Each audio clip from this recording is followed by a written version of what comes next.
My father left my family when I was 2 years old, and I was raised by a single mom who had to work and who struggled at times to pay the bills and wasn't always able to give us the things that other kids had.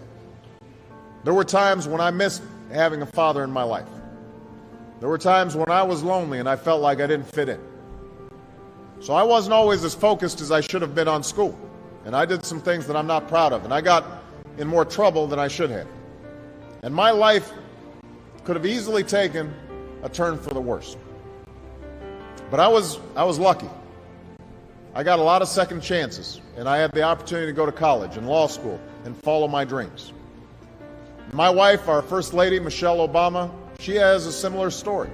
Neither of her parents had gone to college, and they didn't have a lot of money. But they worked hard, and she worked hard so that she could go to the best schools in this country. But some of you might not have those advantages. Maybe you don't have adults in your life who give you the support that you need. Maybe someone in your family has lost their job and there's not enough money to go around. Maybe you live in a neighborhood where you don't feel safe or have friends who are pressuring you to do things you know aren't right. Where you are right now doesn't have to determine where you'll end up. No one's written your destiny for you, because here in America, you write your own destiny. You make your own future. That's why today I'm calling on each of you to set your own goals for your education and do everything you can to meet them. But whatever you resolve to do, I want you to commit to it. I want you to really work at it. I know that sometimes you get that sense from TV that you can be rich and successful without any hard work, that your ticket to success is through rapping or basketball or being a reality TV star. Chances are you're not going to be any of those things. The truth is, being successful is hard. You won't love every subject that you study. You won't click with every teacher that you have. Not every homework assignment will seem completely relevant to your life right at this minute. And you won't necessarily succeed at everything the first time you try. That's okay. Some of the most successful people in the world are the ones who've had the most failures. J.K. Rowling, who wrote Harry Potter, her first Harry Potter book was rejected 12 times before it was finally published. Michael Jordan was cut from his high school basketball team. He lost hundreds of games and missed thousands of shots during his career. But he once said, "I have failed over and over and over again in my life, and that's why I succeed." These people succeeded because they understood that you can't let your failures define you. You have to let your failures teach you. You have to let them show you what to do differently the next time. So if you get into trouble, that doesn't mean you're a troublemaker. It means you need to try harder to act right. If you get a bad grade, that doesn't mean you're stupid. It just means you need to spend more time studying. No one's born being good at all things. You become good at things through hard work.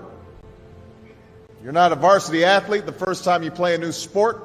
You don't hit every note the first time you sing a song. You've got to practice. The same principle applies to your schoolwork. You might have to do a math problem a few times before you get it right. You might have to read something a few times before you understand it. You definitely have to do a few drafts of a paper before it's good enough to hand in. Don't be afraid to ask questions. Don't be afraid to ask for help when you need it. I do that every day. Asking for help isn't a sign of weakness, it's a sign of strength, because it shows you have the courage to admit when you don't know something, and that then allows you to learn something new. So find an adult that you trust, a parent, a grandparent, or a teacher, a coach, or a counselor, and ask them to help you stay on track to meet your goals.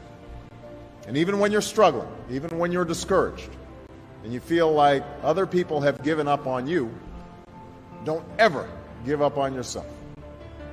Because when you give up on yourself, you give up on your country. The story of America isn't about people who quit when things got tough. It's about people who kept going, who tried harder, who loved their country too much to do anything less than their best. Failure, it's terrible, but necessary. If you are going to try something hard, if you're putting yourself out there in some way, there are going to be times where you screw up or you don't succeed. And I think that the most important thing is to learn from those failures and to have a sense of resilience and be able to examine what is it that I did not succeed at, why didn't I succeed, and what do I need to do better. When I talk to young people, I always tell them, worry less about what you want to be and worry more about what you want to do. We know that too many young men in our community continue to make bad choices. And I have to say, growing up, I made quite a few myself. Sometimes I wrote off my own failings as just another example of the world trying to keep a black man down. I had a tendency sometimes to make excuses for me not doing the right thing.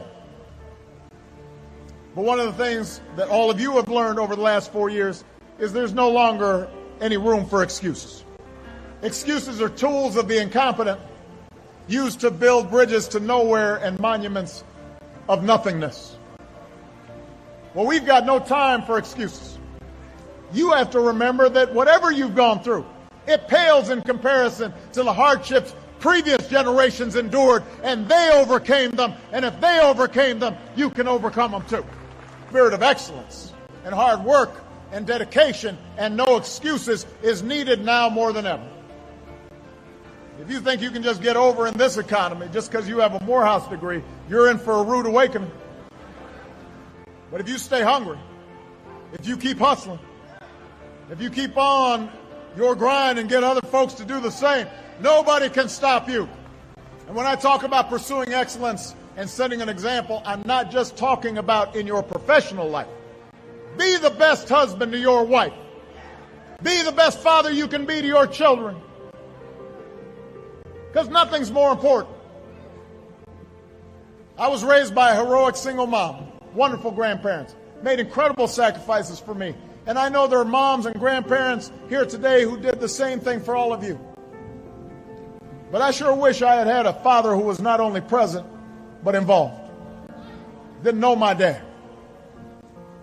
And so my whole life, I've tried to be for Michelle and my girls what my father was not for my mother and me. I want to break that cycle where a father's not at home, where a father's not helping to raise that son or daughter.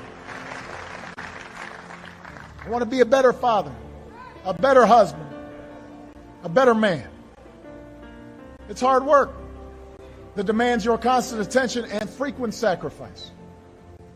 And I promise you, Michelle will tell you I'm not perfect. She's got a long list of my imperfections.